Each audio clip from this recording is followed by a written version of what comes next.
Hello and welcome to this video in which we are going to analyze some of the movements of the guitar technique of the Brazilian guitarist and composer Yamandú Costa. Now, if you are not familiar with Mr. Costa yet, let me make an analogy for you. So in the last video in this technique analysis series, we looked at David Russell, and I described him as a technical wolf in sheep's clothing because of how subtle he is. So if that's the case with David Russell, then I might describe Yamandú as like a big dinosaur that you see coming from a long way off, and he's running straight towards you, and as he gets closer, you know, the whirlwind is every bit as crazy as you would expect and then some. If you go see Yamandú in concert, it looks like there's just no telling exactly what you're gonna get. He might sing. He might scat. He might hush at you. He might hiccup.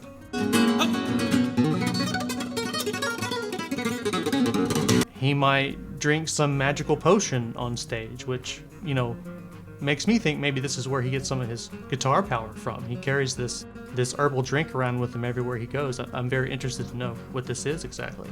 And he might even do a move that you have never seen before in a classical guitar or nylon string guitar concert.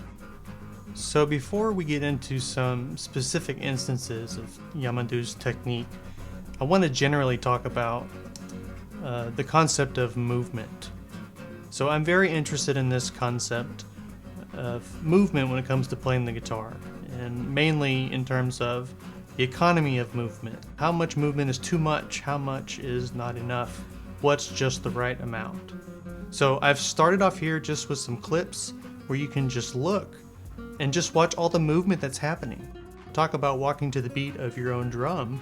Yeah, that's an understatement. This is like living on your own planet in your own galaxy. And is it too much movement? Well, I mean, I don't know. What do you think? I interpret his body movement just as dancing. I mean, to me it looks like dancing. He's not only playing the guitar, but he's also dancing with the music. So I think when you look at it that way, it's the right amount of movement for somebody like this. And, you know, who would ever have the stones anyway to tell this guy, hey, you know, did you know that you're moving too much when you do that strumming pattern or whatever? Or did you know that when you stick out your fourth finger, you don't actually need to do that? You know, nobody would, because this guy is playing the heck out of the guitar, and this is obviously what he needs to get in his zone to play. It's how he plays. And as we go through the video, we're going to get a little bit more in depth about how he's kind of dancing with the music and where he allows that and kind of where he doesn't, because he's deceptively economical in some ways that, you know, are not really apparent when you see him just flailing all about the place. So I want to go ahead and show you my #1 favorite Yamandú move. So watch here. This is a clip from the GSI concert. So he starts with the guitar on his leg, and then he lifts it in the air as he's soloing up the neck, and then out of nowhere, bam, a ninja kick. I mean, I've never seen a ninja kick before in any kind of guitar concert that I can think of. So kind of continuing on with the subject of movement, this kind of equates to Yamandú having multiple sitting positions. Anytime somebody has an interesting sitting position, I'm going to point it out. And he has several. And I don't think this is anything that's choreographed. I did intentionally look at like the same moment of the same piece in different performances to see if, you know, when he gets to this part in the piece, does he always lift the guitar up, or does he always then cross his legs? And I didn't find anything like that. Like a lot of the things that he does, it looks heavily based on improvisation, but I have boiled it down here to a handful of different sitting positions that he will use. So the first way, he's got some little table. It's kind of like a footstool, but it looks more like a little table, and he puts not his left leg on it like you would if you were a proper classical guitarist, but he puts his right leg on it. and then he just rests the guitar on top of that right leg. The left leg, in this instance, in this position, sits flat on the floor, although it is not going to stay there. In this next position, and I do point out these little differences as different positions because I think it changes everything when you move one little thing. So now he's got his left foot also on this little table. So he's got both feet on the table and the guitar is still resting on his right leg. In this next position, it's similar, but he has his left foot tilted to the side.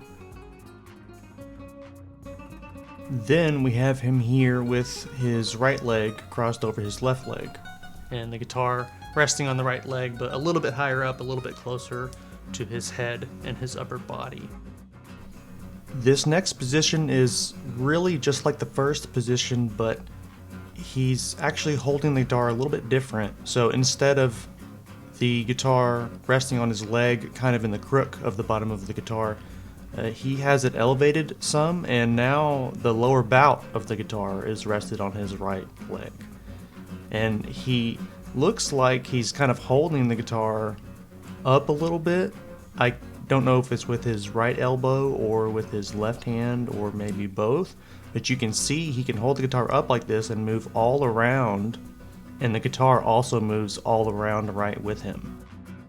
And lastly, he will take the guitar from this previous position and just continue to lift it into the air. So it's pointed more up. Here you can see him do that for some strumming. And here you can see him going up the fingerboard for a solo and then also lifting the guitar in the air. And he will change throughout these positions just kind of whenever. He does change his positions much more in the live performances, I noticed. In the videos where he's doing like a studio recording or something where the setting is more kind of like for him to record one piece or a few pieces, he doesn't change positions really in those videos that I can remember at all. But in his live performances, he changes a lot. So now we're getting into a little bit more specifics, and one of the things that I always like to notice when people play the guitar is their general free stroke hand position. Just because this just means, in a lot of ways, this is the way that you play the guitar most of the time. Most of what you do is going to come from this position. So Yamandú's hand position, I would describe as very flat. That means there is there's really no arch in the wrist, basically. Typical classical guitar hand position, you're going to have maybe a flat wrist, maybe a little arch, maybe a lot of arch, and your fingers are going to be kind of hanging down and pointing at the strings. But you can see in some of these clips that it looks like his palm is just right next to the strings, maybe even resting on the strings sometimes when he's playing with just his fingers. And there's an angle up in his wrist, so it's like more than flat. In fact, you can see the dip of the angle of his wrist, from the wrist to the knuckles, how it goes up instead of being straight or going the other way. And his fingers, they aren't really hanging down like a classical guitarist would. And this is very typical of people that come from South America. He's from Brazil. His fingers, they almost like they plug up. He could very well come off the back side of his finger if that's what he wanted. I can't tell if that's what's happening or not, but that is something you could achieve with that type of hand position. And this is his general free stroke position. Now look here, in this clip he's kind of taking his basic free stroke hand position and he's doing a lot of things from it. He's doing thumb stuff, strumming with the thumb, some scale passages, of course arpeggios. When it comes to economy of movement, he doesn't, I would say he doesn't do any dancing, so to speak, with his plucking hand. His plucking hand is extremely economical, no wasted movement here, and he's doing dancing with pretty much the rest of his body, but his plucking hand is taking care of business, and it's extremely straightforward. And when he moves his hand, he moves it to get into a new position to do a technique. Now I want to talk about a couple things that he does with his thumb. Yamandú has a really amazing and vicious thumb technique at times. So it does kind of remind me a little bit of a great flamenco thumb. Although he doesn't play that style of music, he can use his thumb that way, where he plays these passages where you know, it's all heavy thumb strokes, and he can nail it with great speed. So you can see that happening here. He also does some really cool things with his thumb. In this instance, he's doing this like what I'm calling a double thumb stroke, where he's going down and then up with the thumb. So, you know, as an example, in classical guitar, there basically is no going up with the thumb. I mean, you just don't see it. You don't hear it talked about. The only time I've ever heard it talked about is when people talk about flamenco. So I'm not exactly sure why this is, but I think it's one of the most useful techniques that's available to your hand. And it doesn't mean it will work in every piece, but when you can throw it in, it just works really great. So this is an instance, he's playing his piece, Samba Pro Rafa, and he does these double thumb strokes throughout, where he goes both down and then back up with the thumb. In this next clip, this is him playing his piece, oh god, I don't know how to pronounce it, Serelepe or Serelepe, I'm not sure. It's a great sounding piece. But he does a double thumb stroke here, but he does double thumb downstrokes. So it was just interesting to me to see, well, you know, when he wants this effect, he might do this, he might do that. In the former piece, he did the down up stroke. In this piece, he goes down down. And then upon studying this, I realized at first in this passage, he goes down down on the 7th string, and then he goes down on the 7th string and then down on the 5th string. So obviously, you know, jumping strings is absolutely no problem, and he's utilizing the double thumb stroke here in a couple of different ways. Okay, so let's talk about some fretboard hand technique. And you know, this is something I knew I wanted to talk about because it jumped out at me right away when I watched him play. But the more I studied it, it just got more and more interesting, and I'm not sure what's going on here, but there's a lot, and a lot more than I initially thought. Okay, so I like to talk about people jutting out their fretboard hand fingers. If you don't know what the word jut means, I believe the Merriam-Webster's dictionary definition is when you're a guitarist and one of your fretboard hand fingers shoots out, so you use the extensor motion, and you do it when you don't need to. So maybe that finger isn't playing, like the 4th finger for a lot of people, or maybe the 1st finger, and it shoots out, it sticks out, okay? So it's easy to see, and especially when you compare it to watching people who don't ever do this movement, because some people don't. In the David Russell video, that's what we found there, that basically he does not do that movement ever. So it's fascinating to me to see that approach, and then you see a different approach here with Yamandú, where you see him jutting out fingers frequently. So this first instance I want to point out here is kind of a small instance, but he's doing it with the 1st finger. He's jutting out the finger, and you can see he's playing this passage that's, you know, it's not difficult or anything. He's just holding a chord, doing a right hand pattern. He's changing chords, and he needs to put that 1st finger down, and then when he needs to lift it, he doesn't lift it, he shoots it out. So, you know, again, I interpret that as dancing. It's a dance move. He could just lift the finger, but shooting it out makes it a dance. It makes it a different kind of move, or at least maybe that's the case. So very interesting there. Now, when I started looking at passages where this happens with the 4th finger, it got even weirder. So let's look at this passage here, okay? So you're gonna see him shoot out the 4th finger a lot. He'll shoot it out, he'll slam it back down, he'll shoot it out, he'll slam it back down. It's always right where he needs it to be.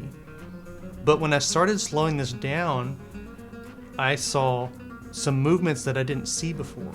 So in this sequence of events, not only do you see him shoot out the 4th finger, but it looks like he also uses it when the 4th finger is not playing a note. So when you look at the beginning of this passage slowed down, okay, you see the 3rd finger do what looks like a heavy slur, a descending slur. And when it does it, the 4th finger, which is not currently playing a note, also curls and moves like in towards the palm. And I've never seen this before. This is a move that I would be trying to work out of my own technique, which just goes to show maybe I have no idea what's going on here and there's some advantage that I don't know about. But really fascinating. It's like a ghost slur with the fourth finger, and it looks like it helps out the third finger when the third finger is doing a solid slur. So in this passage, you see this repeated sequence of very interesting events. He'll do this ghost slur, where he'll slur with the third finger, but the fourth finger also helps it out. Then he juts out that fourth finger, kind of way out there, and then when he needs it, he slams it down. Then if he does the third finger slur again, then that fourth finger kind of helps it out. And this is just another example of him doing these types of things. You see the fourth finger sticking out, and then when he does this descending run, when you see the third finger slur, that fourth finger also helps it out.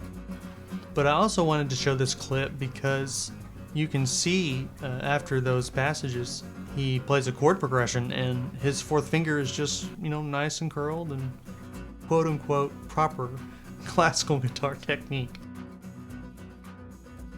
Here's just one more clip of this happening, and I wanted to explain what I see going on here first, but then show this clip because it's to an even more extreme degree. I mean, the pinky finger is straight up waving at you. So he's doing the thing that, when he slurs with a different finger, he's using the fourth finger like to curl and help him do that.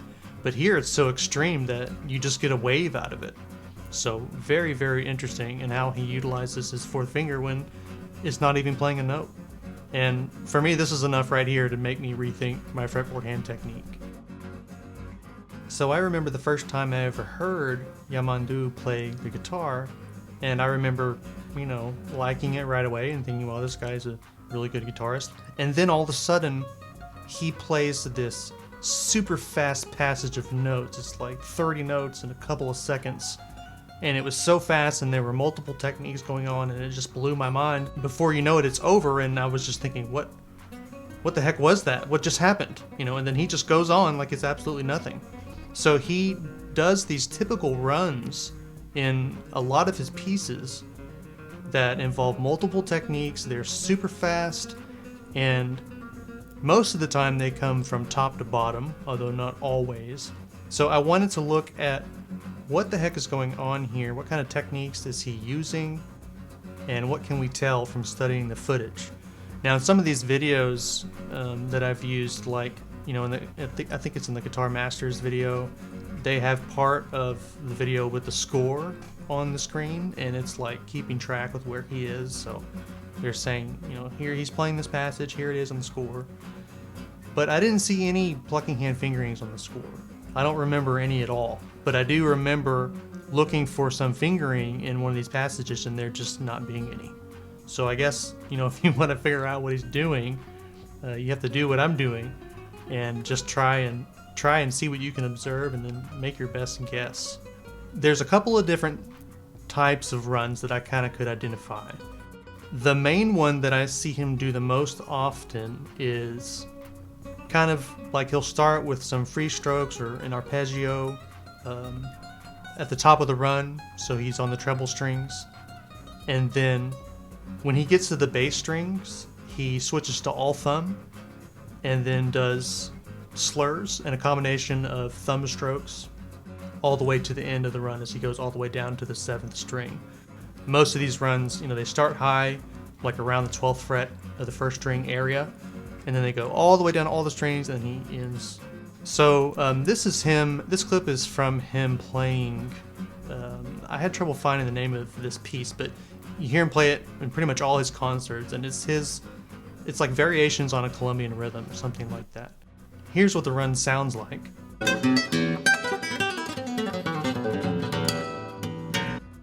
And then when we slow down the footage, this is what I feel like I see. He starts with an arpeggio at the top, maybe a rest stroke or two thrown in there. You see his eye finger kind of shoot out and smack the string, so maybe that's a rest stroke.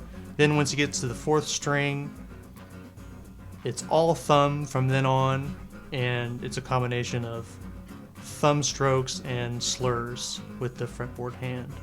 And this is very flamenco, really. Flamenco guitarists do this all the time. When they have thumb passages, like they do all thumb, and then they work in slurs either for sound or, I think it's just like if something feels difficult, well, they just put a slur there, and it gives them time to breathe, and then they line these techniques up to where they work together in a very friendly way, and you get a very cool, a very unique sound out of it. So that's what he's utilizing here, as far as I can tell. Some free strokes and arpeggio on the top strings, then from the fourth string on, thumb plus the slur technique to complete the run. Here's another example of him doing something similar but the same kind of idea. I think this is his Choro Loco piece. It could be Serelepe. I think it's Choro Loco. Anyway. So here, when we slow it down and look at it, something similar, although he has a couple of different things going on. He starts this run with a all thumb stroke all the way to the top string. Then it looks like as he starts to come down, maybe an I rest stroke, and then maybe like an MI free stroke, and then thumb is on the fourth string, and then it's all thumb with the slur technique from then on out. And then he actually ends this run with a plucked chord. Here's another example of the same type of thing.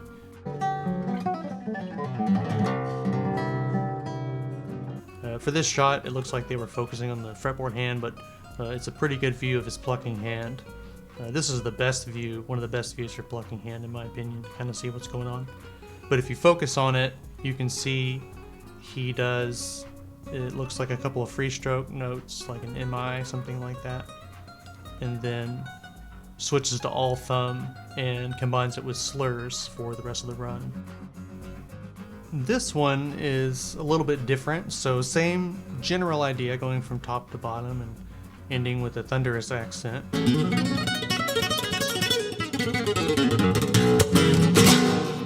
And it looks like he's doing something similar as far as incorporating the slur technique.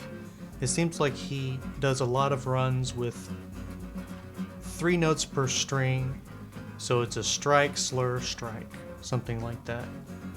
But here he's using a, dare I say, more traditional apoyando or rest stroke scale hand position. So you see his fingers, they look a little bit longer. His wrist is slightly more elevated. There's not that dip in the wrist that you see him have a lot of times. He braces with the thumb on the low string as he goes down. Very typical for a descending rest stroke scale. As far as the fingering here, he starts with an arpeggio up the strings, free stroke arpeggio, switches to the rest stroke IM alternation. He's doing notes on the first and second strings. Then as he starts to descend, he gets into the lower position with his fretboard hand, and it looks like he just does alternating M and I combined with the slurs. And I think when you slow it down a lot and actually listen to the audio, you can hear this effect. It's like da ga da da ga da da ga da da ga da.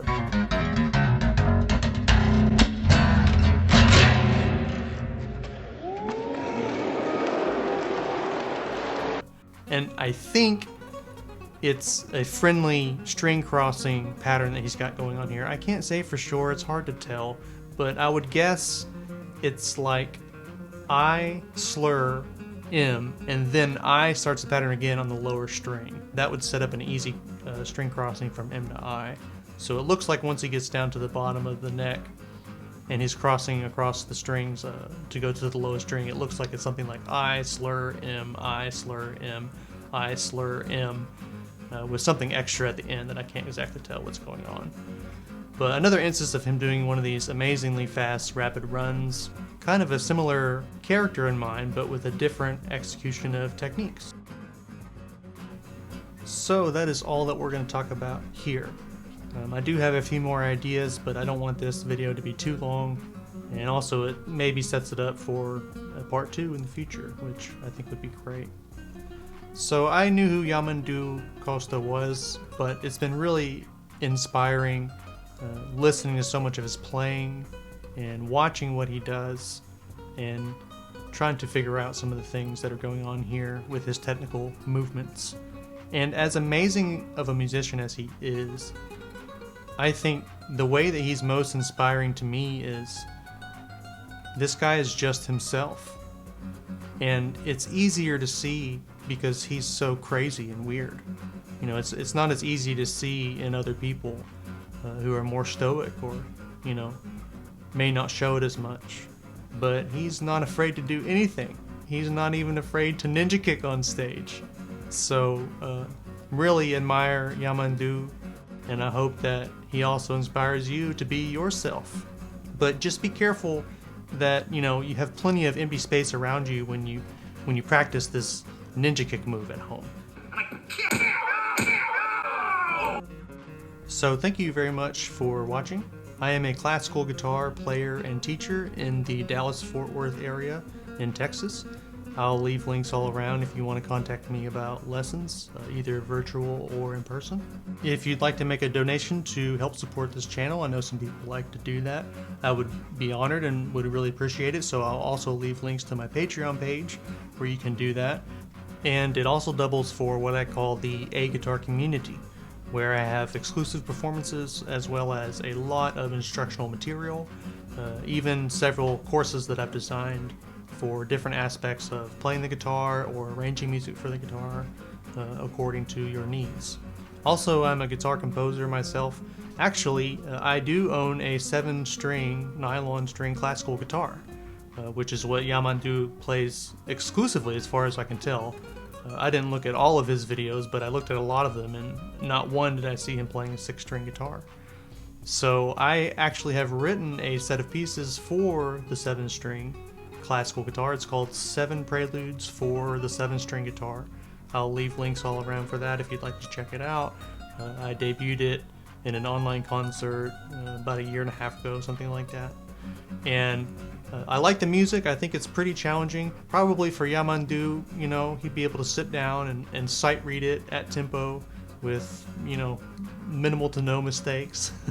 But I'm very happy how it turned out in terms of, you know, being a combination of my influences. So follow the links for those pieces if you want to check them out. Thanks again for watching, and have a wonderful day.